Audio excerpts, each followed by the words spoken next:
বাংলাদেশের আধুনিক শিল্পকলা চর্চার বিমূর্ত ঘরানার প্রাণপুরুষ মোহাম্মদ কিবরিয়ার ৯৭তম জন্মদিন।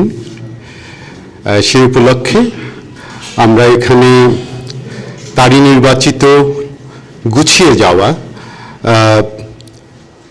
শিল্পকর্ম নিয়ে একটি প্রদর্শনী এবং পরবর্তীতে একটি প্রকাশনায় যাচ্ছি।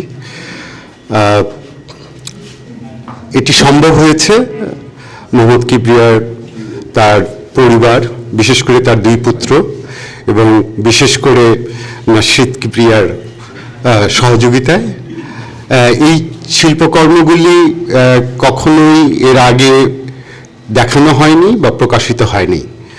তো বিভিন্ন কারণেই এই প্রদর্শনীটি আমাদের জন্য খুবই গুরুত্বপূর্ণ এবং আমরা খুব, যদিও রাষ্ট্রীয়ভাবে শোক দিবস চলছে, কিন্তু স্যারের এই দিনটিকে আমরা একটু নিজেদের মতো করে উদযাপন করতে চাই। আজকের এই আয়োজনে যারা অতিথি হিসাবে আছেন তারা সবাই স্যারকে বিশেষভাবে দেখেছেন এবং তার সহকর্মী এবং শিল্পচর্চার পাশাপাশি থেকেছেন অনেক দিন। আমরা তাদের কাছ থেকে শুনব। আমাদের সাথে আছে স্যার মনিরুল ইসলাম স্যার, জনাব রফিকুল নবী স্যার এবং জনাব আলভি স্যার। আর এই প্রদর্শনীটি সম্পর্কে একটু আলোকপাত করবে তারই পুত্র নাশিদ কিবরিয়া। আমি দুটো জিনিস একটু উল্লেখ করতে চাই। সেটা হচ্ছে যে এই যে ছবিগুলো আমরা দেখছি, এই কাজগুলো কিবরিয়া স্যার নিজেই গুছিয়ে রেখে গিয়েছিলেন এবং পাশাপাশি আরও অনেক কিছু ছিল এই ফোলিওর মধ্যে। সেখান থেকেই আমরা কলাকেন্দ্র এবং তার পুত্র নাশিদ কিবরিয়ার সহযোগিতায় আমরা এই নির্বাচন করেছি এবং এভাবে একটি বয়ান তৈরি করার চেষ্টা করেছি। স্যারের কাজগুলোকে যথাযথ সম্মান প্রদান করা এবং স্যারের কাজের মেজাজ এবং তার যে একাগ্রতা এবং তার যে কি বলবো, এর চেয়ে বেশি আমাদের পক্ষে সম্ভব ছিল না। আমরা যথাসাধ্য চেষ্টা করেছি। আমি প্রথমে নাশিদকে কিছু বলার জন্য বলবো, তারপর আলভি স্যার, নবী স্যার এবং সর্বশেষে মনির স্যার কিছু বলবেন আশা করি। Thank you. So thank you all for coming. Just very briefly,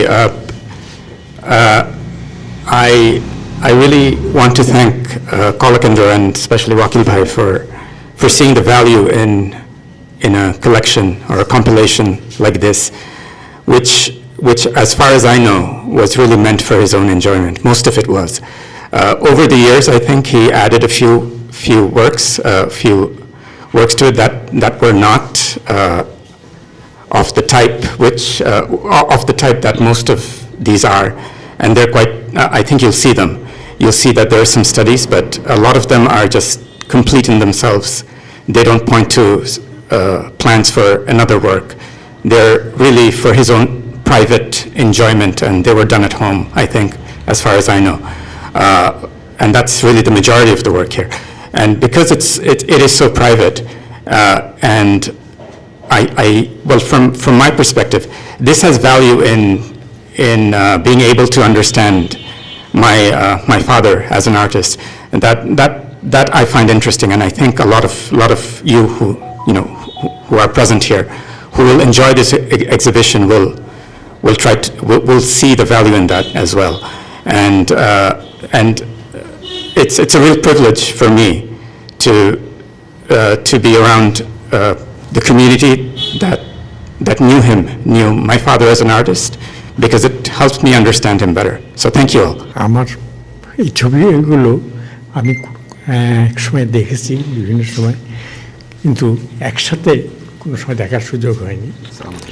এবং আমি যখন চারুকলার ছাত্র প্রিন্ট মেকিংয়ে সাবসিডিয়ারি ক্লাস করতে যেতাম, তখন দেখতাম যে তখন তো আমাদের দুটো রুম ছিল, একটাতে প্রিন্ট করার জন্য রুম, আর একটাতে আমরা বসতাম, স্যাররা বসতেন আর ছাত্ররাও সেখানে ক্লাস করত। তা আমরা যখন ক্লাস করতাম দেখতাম যে শফিউদ্দিন স্যার এবং কিবরিয়া স্যার একটা টেবিলেই বসে আছে। পরে দুটো টেবিল হয়েছিল। তো দেখতাম যে ক্লাসের সময় ছাড়া অন্য সময় কিন্তু দুজন মাঝে মাঝে কথা বলতেন, এবং কথা যখন বলতেন তখন কিন্তু সবসময় শিল্পকলা নিয়েই আলোচনা হতো। তারপরে শিল্পকলা বই সম্পর্কে সময়, তারপরে যখন দুজনের টেবিলে আলাদা হয়ে বসতেন তখন দেখতেন কিপ্রিয়া স্যার সবসময় টেবিলে কাজ করতেন বসে। কোনো সময় চায়ের কাপের থেকেও পানি হিসাবে নিচ্ছেন, তারপরে রং মিশাচ্ছেন, এরকম। এটা আমরা সেই ছাত্র অবস্থা থেকে দেখেছি। তারপরে যখন আমি চারুকলার শিক্ষক হলাম এবং বিভাগে জয়েন করলাম, তখনও দেখেছি সেই জিনিসটা কিন্তু চলতে। তখনও দুটো টেবিল ছিল, বেশিরভাগ আমি কিপ্রিয়া স্যারের টেবিলেই বসবাস হতো। তা দেখতাম যে এই কাজগুলো করতেন, এই ধরনের কাজ। এটা ঠিক লেআউটে না, ওটা কিন্তু কাজ হিসাবেই করতেন। এবং দেখতাম যে আরও অনেক কাজ করেছে, সবগুলো কাজ রাখেন নাই, কিছু কাজ টেবিলেই রেখে গেছিলেন, কিছু কাজ নিয়ে যেতেন। আজকে আমি এই কাজগুলো যখন দেখলাম তখন ওই কথাগুলো মনে হচ্ছিল যে স্যার হয়তো চিন্তা ছিল যে এইগুলো নিয়ে কোনোদিন একটা কিছু করবেন, প্রদর্শনী করবেন, নাহলে এই কাজগুলো কিন্তু বেশ যত্ন করে রাখা ছিল। আজকে কিবরিয়া স্যারের জন্মদিন, যদি ভুল না করি। হ্যাঁ, এই জন্মদিন উপলক্ষে প্রতি বছর কলাকেন্দ্র এক্সিবিশনের আয়োজন করে। এইবারেরটি ভিন্ন। এই ছবিগুলো দেখে আমার মনে হয়েছে যে সাইজে ছোট কিন্তু পূর্ণতা, পুরোপুরি পেন্টিংয়ের কোয়ালিটি, এগুলো আমার মনে হয় স্যারকে, যে আলভি স্যার বললেন ডুডলিং মতন সর্বক্ষণ কাজ করতেন।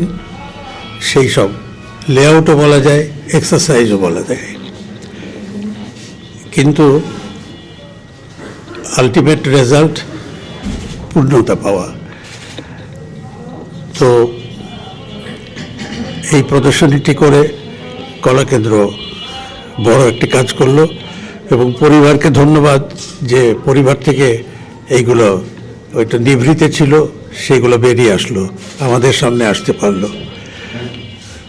ধন্যবাদ জানাই স্যারের ছেলেকে এবং স্যারের গিন্নিকে। কিবরিয়া স্যারকে আমি পেয়েছি ছাত্র জীবনে। এটা একটা গল্প বলি, গল্প না, ঘটনা। একদিন এমনিতেই আর্ট কলেজে ভর্তি হওয়ার পরে থেকে সবসময় শুনতাম মোহাম্মদ কিবরিয়া, সবার মুখে মুখে মোহাম্মদ কিবরিয়ার কথা। উনি ন্যাশনাল অ্যাওয়ার্ড পান প্রতি বছর, এইরকম একটা অবস্থা। কিন্তু আমরা যখন ভর্তি হলাম তখন উনি ছিলেন না, উনি তখন জাপানে।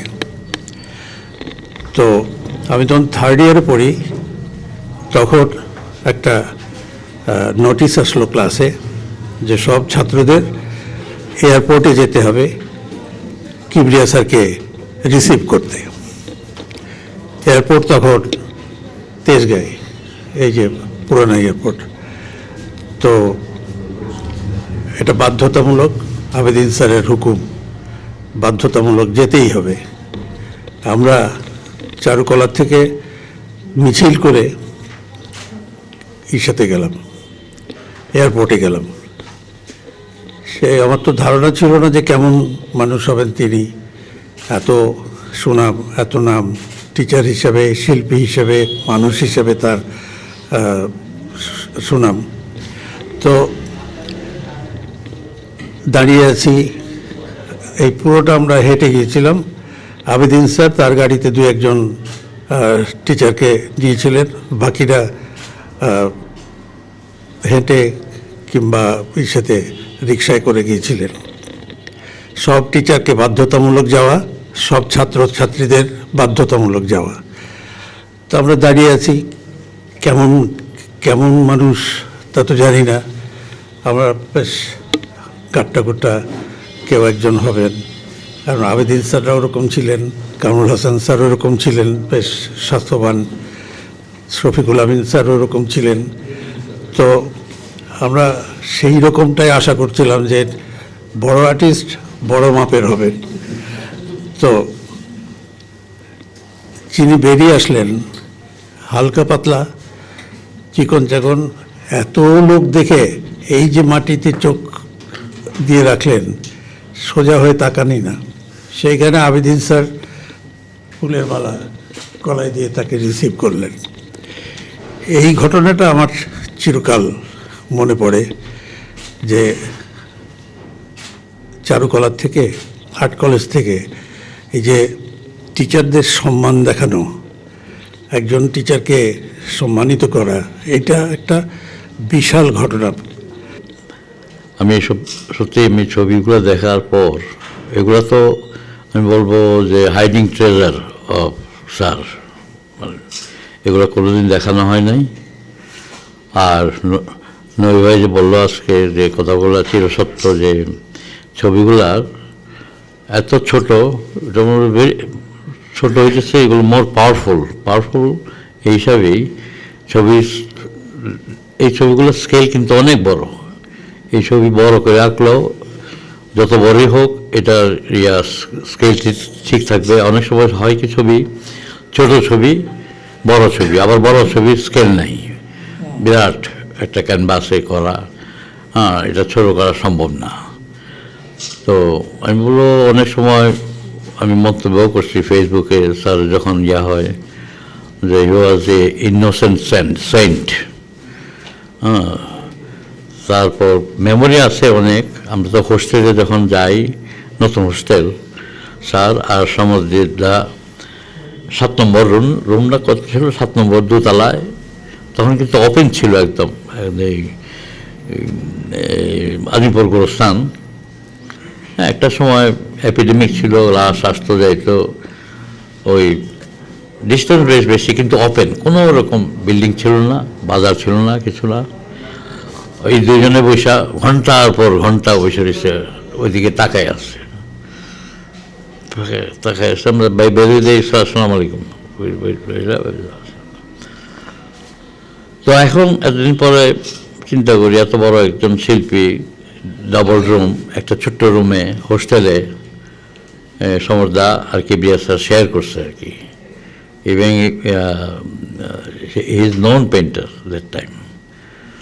তো অন্য কিছু প্রয়োজন মনে করেন না, যে তার যে ছবি, এটাই তার আরাধনা, এটাই ধর্ম, এবং তার ডেডিকেশন বোঝা যায় ছবি দেখলে যে কতটুকু। ছবিটা একটা ম্যাজিক্যাল টাচ না থাকলে ছবি বোরিং হয়ে যায়। তো এত ছোট ছবি, এত ইন্টিমেট, আমার মনে হয় যত ছোট হইতেছে এর ইয়েগুলা, এর আয়তন আরও বাড়তেছে, এবং ছবি রিড করার, একটা ছবি অনেকক্ষণ ধরে দেখা যায়। এবং ওনার এই যে কলেজের ভিতর একটা লক্ষ্য করা যায়, কোনো ব্রাইট, কোনো আছে কিছু লাইট রং, অতি সামঞ্জস্য, আর ছবিগুলোর ম্যাটেরিয়াল অতি নিকৃষ্ট, যেগুলো আমরা ফেলে দিই সব, পুরানো কাগজ, তারপরে যেগুলো মানে ওটার যে সারফেসের একটা লং স্টোরি আছে, যেটা উলু খেয়ে ফেলছে, উলুই কাজ করছে অর্ধেক, আর বাকিটা কীভাবে এটা অ্যারেঞ্জ করবে ছবির ডিজাইনটা। স্যারের যে একটা ইয়া ছিল, ওই কনসেপ্ট বা ইনার ডিজাইন ছবির যেটা, সেটা যেইভাবেই করুক, ওইটা ঠিকই একটা সুন্দর এবং মেডিটেটিভ বলবো ছবিগুলা, যে অনেস্ট। আমার এখনও মনে হয় একটা আর্টিস্ট যখন সে ডেডিকেট এবং ভেরি অনেস্টলি সে কাজ করে, এবং ট্রু নিষ্ঠা যেটা, ওই ছবি একটা আসবে, হিপনোটাইজম, ম্যাজিক্যাল একটা পাওয়ার। তারপর যে খুব অল্প, আমার হোস্টেলে থাকতে একটা স্টিল লাইফ আরম্ভ করছিলাম আমি। তো স্যাররা খালি বারবার বলতাম, স্যার একটু দেখাই দেন, একদম আছে ছবিটা আমার কাছে, হাফ ডান হি মেড। তা ওনার যে রঙগুলা ছিল এই যে বেসিক রঙের বাইরে, যে গ্রে রং, তারপর ইয়েলো অকার ময়লা রং, তাই এগুলা তখন আমাদের মাথায় আসে নাই যে এই রঙগুলাই লাস্টলি কিন্তু এই রঙেই উনি বেশি কাজ করছে। তারপর একটা জোকের মতো হয়, বলি এটা নট রিলেটেড উইথ আর্ট। তো স্যারে আমরা পিয়নদার নাম বলে গেছি আমি, সালাম। আমরা সকাল 8টায় না 7টায় আমরা স্যার উঠেন, স্যার ডাকতেছে আপনার ওই রুমের পাশে। আমি 2টা রুম পরে আমি থাকতাম আর কি হোস্টেলে 3 বছর, নতুন হোস্টেল। তো আমি স্যার কাছে গেলাম, তখন আমার ঘুম। স্যার তো বলে আমি তো তোমাকে ডাকি নাই, তো এত সকালে আমি ডাকবো কেন? তো সালাম তো আমার নিয়ে গিয়া বলতেছে কেন ডাকলো? তো আমি তো বলছি পনির আনতে, হ্যাঁ ওই নিউ মার্কেট থেকে পনির। তো সেই বোধহয় এই মনির শুনছে, এই নামা ডেকে নিয়ে গেছে ইয়াতে আর কি। হ্যাঁ, তারপর স্যারের কিন্তু হিউম্যান সেন্স ছিল খুব সূক্ষ্ম। ওনার হিউম্যান সেন্স মানে এটা খুবই ডেলিকেট এবং রাফ জোক না। তো সব মিলে আমি বলবো যে এই ছবিগুলা যে আমি দেখিনি কোনো দিন। আমি তো পাশের রোডে থাকি, স্যারের আমার বাসা ধানমন্ডিতে দেখা যায়। আমি বাইরে থেকে আসলে সবসময় স্যারের কাছে যেতাম, কয়েকবার রান্নাও করছি ওনার বাসায়। তো অনেক আর্গুমেন্ট হইতো ছবি নিয়ে। আর্গুমেন্ট মিনস তিনি বলতো আর কি, বিরাট মানে কেমন কী বুঝো তুমি এটা নিয়ে, তোমার কি অপিনিয়ন কি? তো একটা সময় আমরা আলাপ করতাম ডাইরেক্টলি, সেখানে কোনো ছিল না আর কি, ব্যারিয়ার ছিল না, সিনিয়র বা জুনিয়র। আমার অপিনিয়ন আমি বলছি না। লাস্টে একটা কাজ করতে চাইছিলাম আমি তো বাইরে ছিলাম বহু বছর, আবার 45 ইয়ার্স আইসা 40 ইয়ার্স আমি প্রিন্টিং করছি, খালি এসিং না। তারপর স্যার বললাম, স্যার একটা কাজ করি আমরা, যে একটা ছবি আঁকি, একটা পোর্টফোলিও, সেটাতে 8টা ছবি যাবে, আপনারও কাজ থাকবে অর্ধেক, আমার কাজ থাকবে অর্ধেক। তো কীরকম যে এচিং ইমেজটার ভিতর আপনার কাজ আমি ঢুকতে পারি, আপনি আমার উইদাউট এনি হেসিটেশন আমার কাজ আপনি ঢুকতে পারেন, মানে কম্বাইন্ড হয়েছে আর কি। তো আমার চিন্তা করতে দাও। পরের দিন লোক পাঠাইলো আমারে, হ্যাঁ আমি রাজি আছি। তো লেআউট গেলা আমার স্পেনে আছে, লেআউট সারা দিয়েছিল, যেটা হয় না